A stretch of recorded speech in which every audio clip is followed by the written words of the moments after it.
Bapak Surgawi, kami kembali mengucap syukur untuk pagi hari ini, untuk kesempatan, kehormatan yang Tuhan berikan bagi kami. Kami mau bersekutu dengan firman Tuhan, biarlah hati kami, telinga kami boleh kami buka dengan baik Tuhan, supaya kebenaran firman-Mu tidak hanya kami mengerti, tidak hanya kami ketahui, tapi juga dapat kami lakukan dan jadi suatu kuasa yang mengubah kehidupan kami. Berfirmanlah ya Tuhan bagi kami semua, datanglah kerajaan-Mu, jadilah kehendak-Mu di dalam nama Tuhan Yesus Kristus. Haleluya. Amin. Nah, Bapak Ibu Saudara, kita masih membahas tentang tema kita bulan Mei ya, yaitu hidup tanpa pamrih atau living selflessly.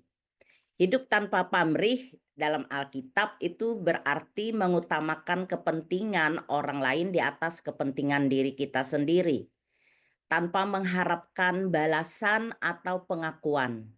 Ya, ini mencerminkan kasih, kerendahan hati, dan pengabdian seperti yang ditunjukkan oleh Yesus.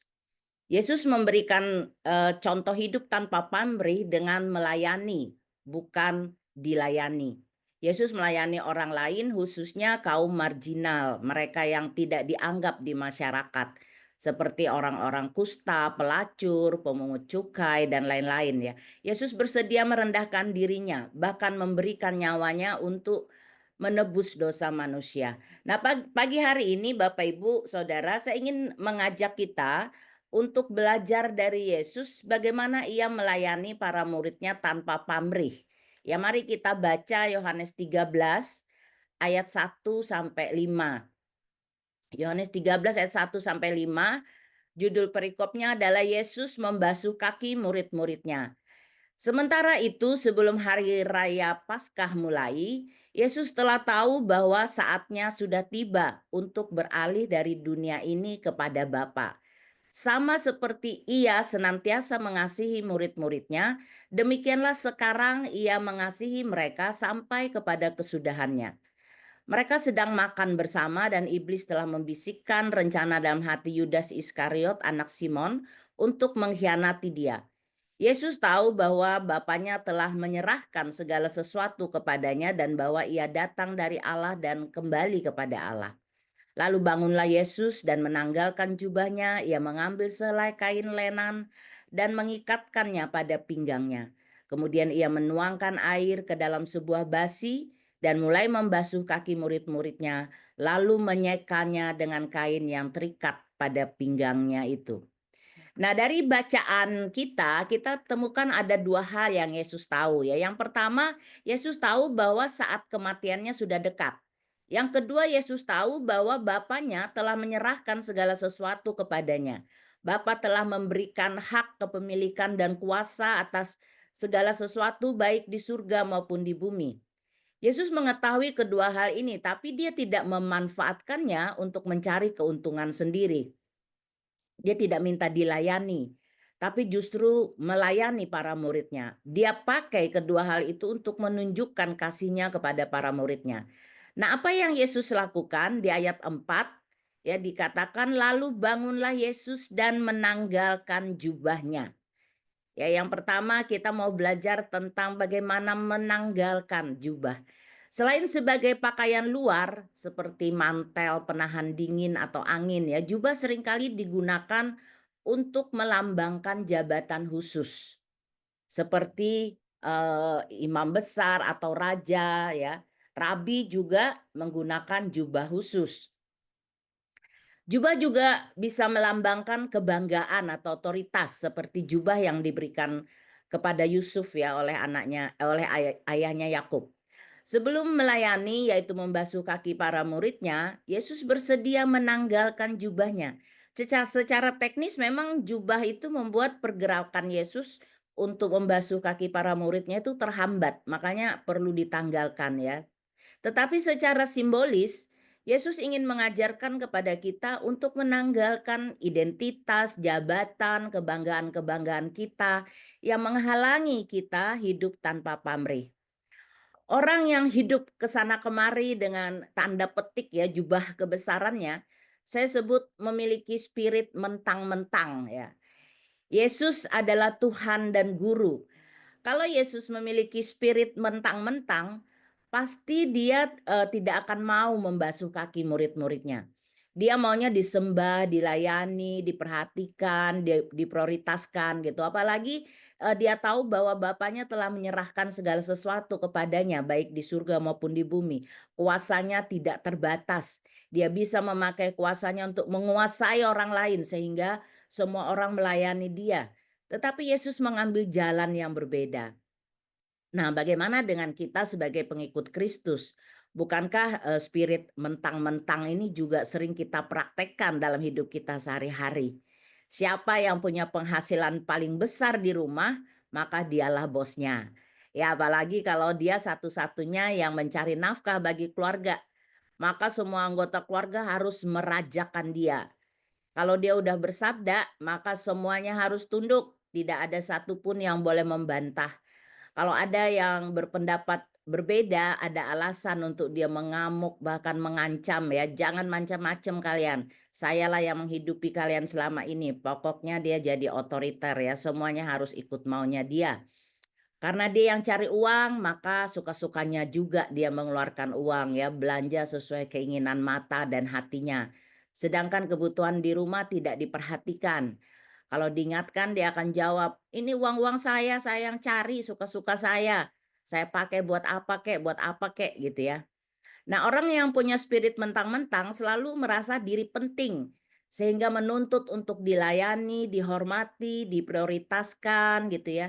Oh, saya kan gembala, saya kan ibu gembala, saya kan ketua majelis, saya kan direktur, saya kan pimpinan kalian, saya kan pemilik tempat ini, saya kan senior, kamu kan baru masuk, saya lebih tua loh dari kamu gitu ya. Jadi selalu ada kebanggaan-kebanggaan yang ditonjolkan. Nah, walaupun mungkin tidak terucap di mulut, kalau kita menuntut hak kita untuk dilayani, diprioritaskan, dihormati gitu ya, walaupun itu nggak keluar dari mulut kita, tapi seringkali dalam hati kita membatin ya, ketika kita tidak mendapatkan hak kita. Akhirnya kita mulai bersungut, komplain, marah-marah gitu ya. Saya kalau diundang ke luar kota, saya belajar untuk menjaga hati saya, diundang sebagai pembicara. Biasanya kalau pembicara dari Jakarta itu udah dianggap top gitu ya. Nah, kalau di daerah itu kan seringkali pelayanan panitianya itu beda lah sama standar di Jakarta ya, kurang memadai. Mungkin dijemput dengan mobil yang kurang nyaman gitu ya, hotelnya standar, makanannya kurang enak. Itu bisa membuat saya bersungut ya, ada kecenderungan untuk bersungut. Oh, kok undang saya jauh-jauh, kenapa kok kayak gini fasilitasnya gitu ya. Nah, itu kalau saya tidak menjaga hati dengan baik, itu pasti ada persungutan. Apalagi kalau persembahannya sedikit gitu ya. Itu pasti ada lagi tambahan untuk kita untuk saya bersungut. Tapi saya belajar untuk menjaga hati saya. Bahwa saya ini bukan bos ya, bukan raja atau ratu yang mesti dilayani dengan segala fasilitas yang sesuai dengan maunya saya. Nah, selain identitas, jabatan, dan kebanggaan-kebanggaan kita lainnya, ada lagi yang bisa membuat kita tuh mentang-mentang. Ya, biasanya manusia jika mengetahui bahwa ajalnya sudah dekat, tadi kan kita tahu bahwa Yesus itu tahu bahwa kematiannya itu udah dekat gitu ya. Lu minta dilayani, minta diperhatikan. Jangankan mau mati ya, sakit sikit aja sudah hebohnya minta ampun ya. Istri lagi kerja atau lagi pelayanan diteleponin supaya segera pulang. Pulang cepetan saya mau mati nih gitu ya. Maka maunya dimanjain ya, dipijitin, disuapin. Nah, padahal bisa aja makan sendiri. Kalau pasangan kita yang berinisiatif melayani kita dan sukacita, ya syukur puji Tuhan. Tapi kalau kita yang menuntut perhatian, pelayanan ekstra, lalu marah-marah jika kita tidak mendapatkannya, kita perlu mengevaluasi diri kita. Mungkin ada spirit mentang-mentang dalam hidup kita. Ya kalau dia sakit, dia menuntut untuk dilayani. Tapi kalau pasangannya sakit, dia cuek aja ya, nggak peduli. Sakit yang dipelihara gitu ya. Jadi spirit mentang-mentang ini lahir dari spirit yang egois. Kesibukan dan kelelahan kita juga sering menjadi alasan sehingga kita tidak dapat melayani atau memprioritaskan orang lain. Suami mentang-mentang sibuk, akhirnya tidak punya waktu untuk melayani istri dan anak-anak, tidak punya waktu untuk mendengarkan mereka gitu ya. Tidak mengerti kebutuhan mereka, tidak mengetahui isi hati mereka, keluhan mereka. Istri mentang-mentang kelelahan, tidak mau melayani suami. Suami pulang kerja atau pulang pelayanan, capek, lapar, sampai di rumah tidak ada makanan. Istri tidak masak karena alasan capek atau sebenarnya mager ya, malas gerak. Nah, kalau memang capek kan bisa saja beli makanan. Sekarang udah banyak kemudahan ya. Kita beli makanan di warteg, GoFood dan sebagainya. Yang penting suami sampai rumah ada makanan tersedia. Ya jangan mentang-mentang saya capek seharian ngurusin rumah gitu ya. Kamu enak aja dari luar masih bisa ketemu orang, masih bisa lihat sana sini. Saya di rumah ngelihatnya sapu, pel terus gitu ya.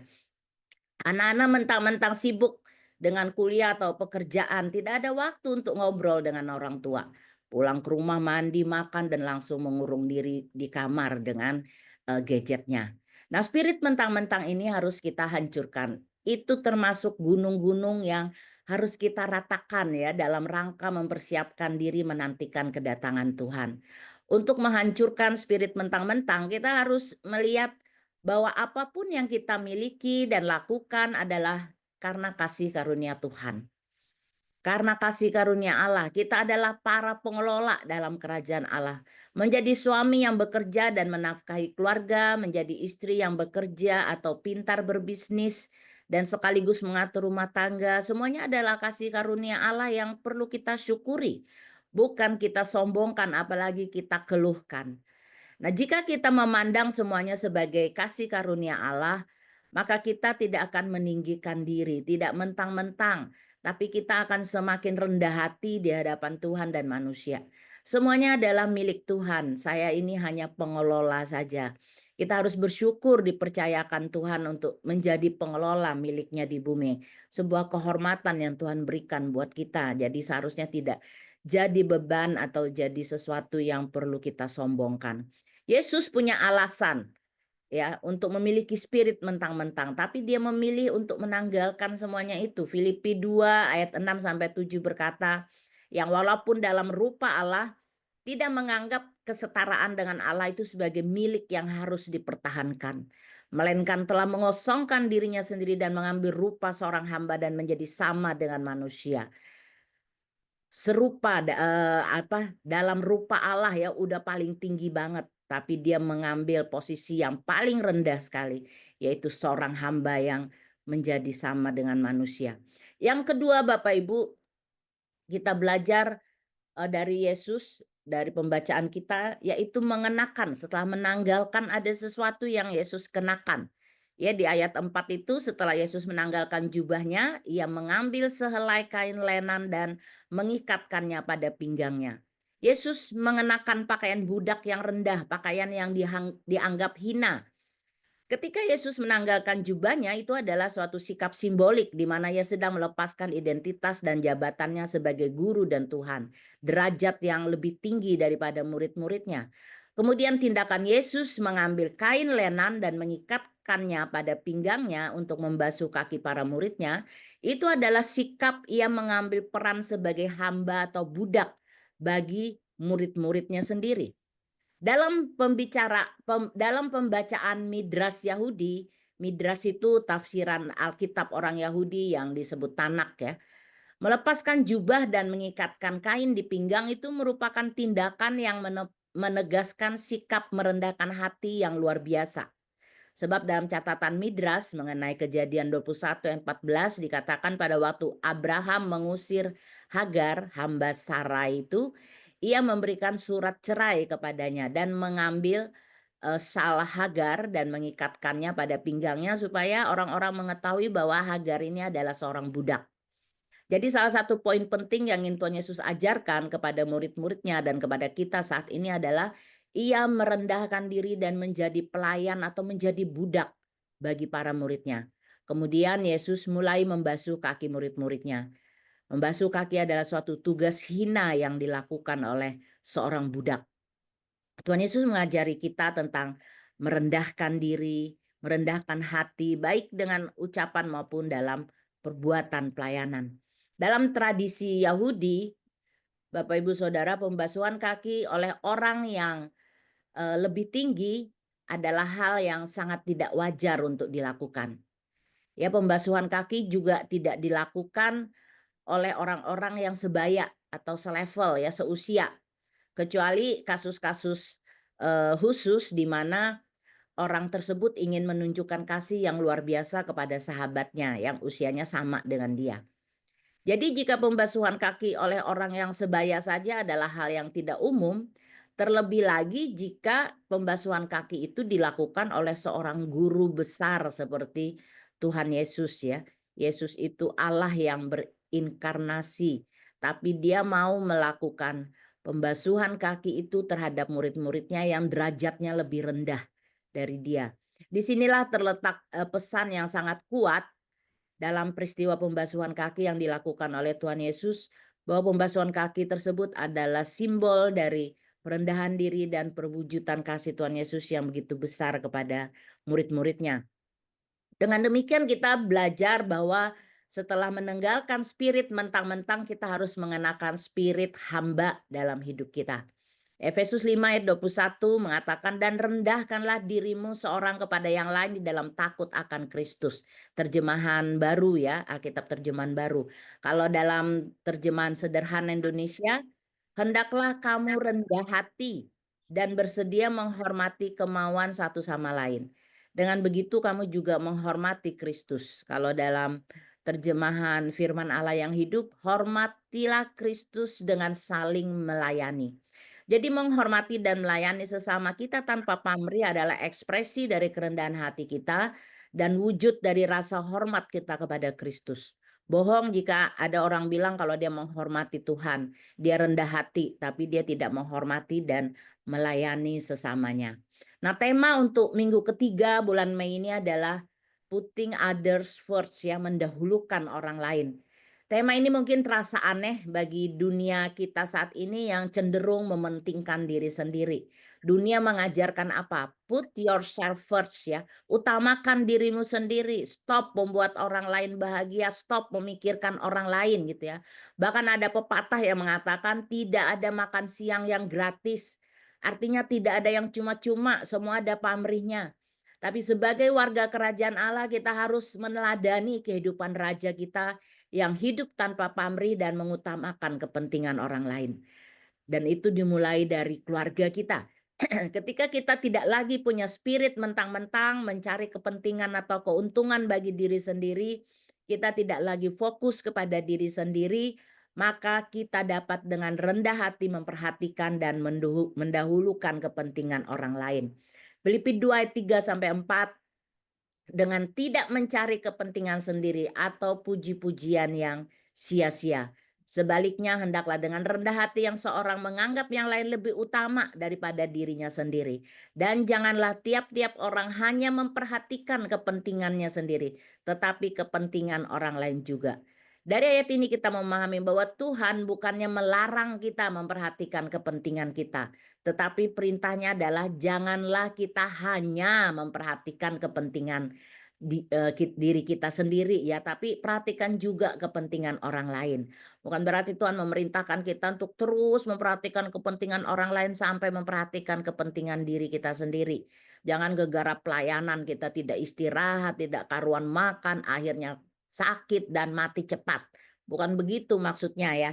Tapi mendahulukan orang lain berarti kita menempatkan kepentingan, kebutuhan, dan kesejahteraan orang lain di atas kepentingan pribadi kita.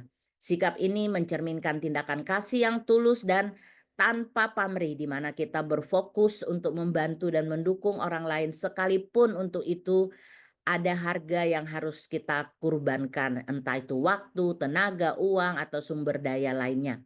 Proses menanggalkan spirit mentang-mentang ini dan mengenakan spirit kehambaan mungkin tidak mudah bagi sebagian kita ya, termasuk saya.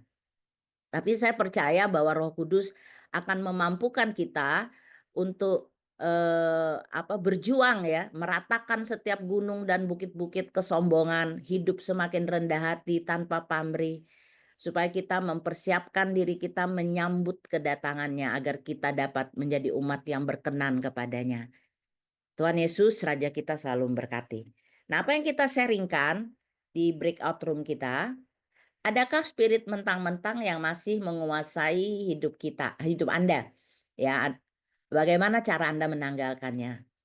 Bagaimana cara Anda mengenakan spirit hamba dalam hidup Anda? Ya, saya berharap bahwa nanti sharing kita di breakout room itu lebih kepada diri kita gitu ya. Jadi bukan konsep-konsep saja, tapi bagaimana kita sharing pengalaman pribadi kita. Tuhan Yesus memberkati. Mari kita berdoa sebelum masuk ke breakout room. Bapa, kami mengucap syukur untuk firman-Mu yang mengajarkan kami untuk kami menanggalkan semua hal yang selama ini menjadi kebanggaan kami, menjadi identitas, menjadi sesuatu yang membuat kami tidak dapat melayani tanpa pamrih, yang menghalangi kami Tuhan untuk menyalurkan kasih Tuhan yang tanpa syarat itu bagi orang lain. Ampuni kami bila selama ini kami hidup dengan spirit yang mentang-mentang, kami lebih mementingkan diri sendiri, kami menuntut untuk dilayani, kami tidak memiliki Tuhan spirit hamba seperti Kristus yang rela untuk menanggalkan semuanya dan mengambil posisi sebagai seorang hamba, sebagai seorang budak yang paling rendah untuk menunjukkan kasih, untuk melayani kami, bahkan untuk memulihkan, membebaskan hidup kami, untuk menyelamatkan kami. Biarlah kami juga boleh belajar lebih lagi Tuhan melalui hidup kami sehari-hari. Kami boleh mempraktekkan spirit kehambaan ini dalam hidup kami.